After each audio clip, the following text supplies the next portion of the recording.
Assalamualaikum warahmatullahi wabarakatuh. Perkenalkan, nama saya Novel Rahadian.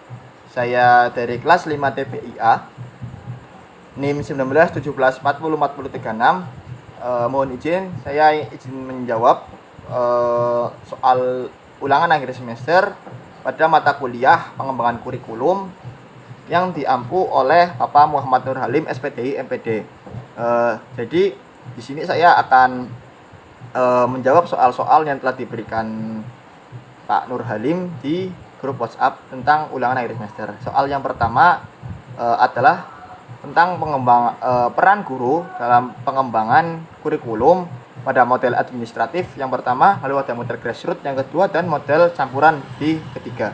Jadi peran guru dalam pengembangan kurikulum pada model administratif itu kita lihat dulu arti dari administratif. Jadi model administratif atau model kurikulum administratif merupakan salah satu model kurikulum tertua atau terlama yang digunakan pada sistem pengembangan kurikulum di berbagai negara. Jadi pada perkuliahan yang lalu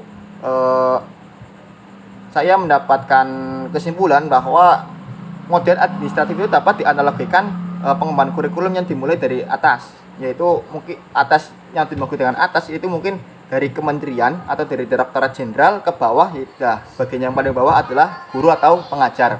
Jadi model pengembangan kurikulum administratif adalah pengembangan kurikulum yang dimulai dari tingkat direktorat jenderal atau kementerian sampai dengan ke bawah, atau model dari atas ke bawah. Nah, peran guru sebagai sistem paling bawah dalam model administratif adalah guru dapat melakukan evaluasi apa saja yang kurang dan apa saja yang perlu ditingkatkan dari kurikulum yang sedang digunakan atau yang sedang berlaku untuk segera dilaporkan kepada administrator. Nah, administrator ini berisi para tim ahli yang akan merumuskan pengembangan kurikulum nantinya. Jadi guru memberikan masukan kepada administrator yang berisi tim ahli dari berbagai bidang untuk dilakukan pengembangan atau perbaikan kurikulum yang sedang berlaku ataupun penggantian kurikulum seperti itu. Lalu yang kedua, peran guru dalam pengembangan kurikulum model grassroots. Nah, untuk model grassroots sendiri adalah model kurikulum yang berlawanan dengan model administratif. Model grassroots sendiri pengembangan dimulai dari bawah, di sistem paling bawah yaitu guru, lalu ke atas.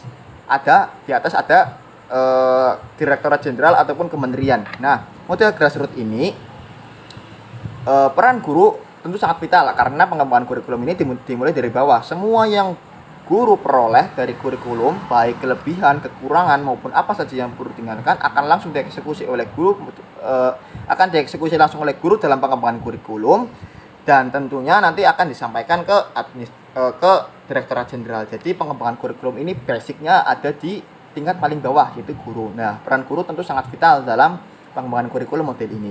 Lalu yang ketiga ada pengembangan kurikulum dengan sistem campuran atau blended. Nah, pada sistem campuran ini pengembangan kurikulum baik dari model administratif maupun dari model grassroots semuanya diambil kelebihannya. Nah, pada model blended ini kurikulum dikembangkan menggunakan campuran, ya, baik dari grassroots maupun dari administratif. Nah, pada model blended ini guru tentu tetap mempunyai peran vital seperti grassroots, dan administrator juga tetap memiliki peran vital seperti pada model administratif. Jadi guru itu melakukan pembenahan atau melakukan pengembangan kurikulum dengan cara mengadaptasikan kurikulum tersebut dengan situasi belajar mengajar di lembaga pendidikan masing-masing. Tetapi dalam mengadaptasikannya tersebut memiliki rules atau memiliki peraturan atau memiliki batasan-batasan yang sudah ditetapkan oleh administrator di tingkat direktorat jenderal atau kementerian. Jadi kenapa sistem ini disebut model pengembangan blended atau campuran? Ya, karena menggabungkan antara model administratif dengan model grassroots seperti itu. Nah, selanjutnya pertanyaan yang kedua adalah tentang kampus merdeka. Apa sih itu kampus merdeka, lalu apa urgensinya digunakan di Indonesia, dan kelebihan serta kekurangannya. Jadi yang pertama, apa sih itu kampus merdeka? Jadi kampus merdeka merupakan kurikulum yang dikembangkan oleh Menteri Pendidikan, Kebudayaan dan Pendidikan Tinggi Republik Indonesia saat ini, yaitu Bapak Nadiem Makarim, yang menginginkan terutama pada tingkat universitas, bahwa Pak Nadiem menginginkan mahasiswa yang lulus dari strata 1 atau sarjana nantinya memiliki lebih dari satu kompetensi. Nah, caranya dengan apa? Yaitu memperbolehkan mahasiswa tersebut untuk belajar di kampus lain selama periode 3 semester. Jadi menganalogikannya seperti ini. Saya semisal kuliah di UIN Saisu, prodi tadris bahasa Inggris. Itu program studi utama saya. Nah, dalam kurikulum Merdeka Belajar yang dicetuskan oleh Bapak Nadiem Makarim ini, saya diperbolehkan mengambil program studi lain di kampus lain. Misal saya tadi TBI di UIN Saisu dan saya mengambil program studi Sastra Indonesia di Universitas Jenderal Sudirman. Nah, itu diperbolehkan atau memang basic tujuan dari kurikulum Merdeka Belajar. Nah, saya mengambilnya di Unsur itu selama 3 semester. Nah, tujuannya apa? Tujuannya agar lulusan sarjana yang dihasilkan oleh universitas program studi strata 1 itu memiliki lebih dari satu kompetensi atau lebih dari memiliki satu kemampuan. Nah, lalu urgensinya apa digunakan di Indonesia? Kita tahu bahwa akhir-akhir ini angkatan kerja yang dihasilkan oleh angkatan kerja yang berasal dari sarjana itu lumayan banyak. Nah, Bapak Nadiem itu menginginkan bahwa peningkatan kualitas lulusan universitas terutama pada strata 1 itu ditingkatkan. Nah, ditingkatkannya dengan apa? Yaitu menambah kompetensi mereka. Nah, urgensinya apa digunakan di Indonesia? Yaitu tadi untuk menambah kualitas lulusan strata 1 universitas-universitas Indonesia sehingga dapat mampu bersaing di dunia kerja nantinya, baik dengan tenaga kerja dari luar maupun dari dalam negeri seperti itu. Lalu apa kelebihan serta kekurangan dari kurikulum Merdeka Belajar? Yang pertama jelas kelebihannya tadi sudah saya jelaskan secara eksplisit bahwa kurikulum Merdeka Belajar mendorong mahasiswa untuk dapat memiliki lebih dari satu kemampuan. Misal saya basic di bahasa Inggris, tapi saya dapat nambah kemampuan basic skill di sastra Indonesia.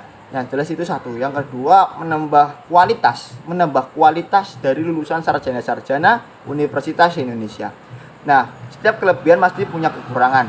Yang jelas kekurangannya, yang pertama adalah soal manajemen waktu. Nah, apabila kurikulum Merdeka Belajar ini diterapkan kepada mahasiswa yang sulit untuk memanage atau sulit untuk mengatur waktu, maka dapat dipastikan bahwa salah satu program studi yang mereka tempuh, baik yang utama maupun yang ada di kampus lain akan terbengkalai.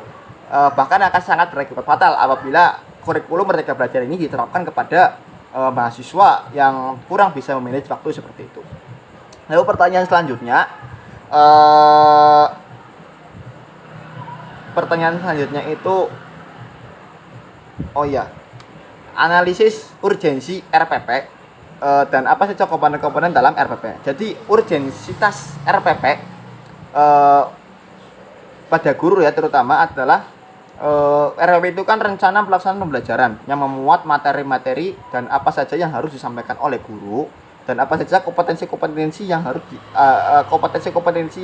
harus dikuasai oleh siswa pada beberapa pertemuan, misal pertemuan 3, 4, 5, 6 atau seperti itu. Jadi RPP di sini tentunya menjadi pedoman atau tentunya menjadi petunjuk bagi guru dalam melaksanakan suatu pembelajaran di lembaga pendidikan tertentu dan jenjang tertentu seperti itu.